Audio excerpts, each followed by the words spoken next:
That's great. I think it's always, yes, it's so good if there are some people who have got the strength and can help others in the same situation. Would you say that men are grieving different than women? I would say we grieve different because we are different, not Hmm. necessarily that some people see it as we don't grieve or we don't grieve the right way. I'm an air quote user too. I talk with my hands a lot. Yeah, it's but, okay.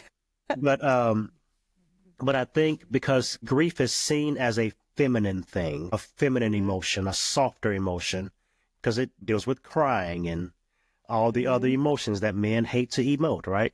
And so it's Hmm. like, well, men don't grieve or men don't grieve the right way. And I tend to say men just grieve differently. We're going to grieve within who we are. And Hmm.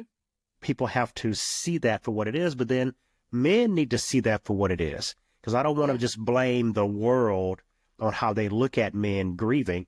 I also want to add some emphasis to men saying, no, you have the full spectrum of emotions. Use them. Hmm.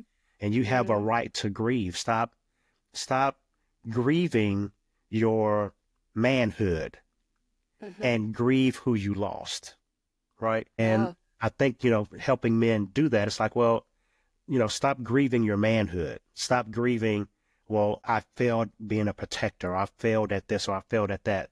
You can only grieve Hmm. one thing at a time. So you can't honor the loved one that's now gone if you're grieving your manhood.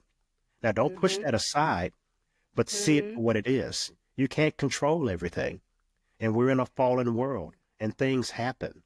But how are you going to move forward with that? So that's kind of what I help men with, and just acknowledging the fact that, yes, we do grieve differently and we don't have to grieve like women.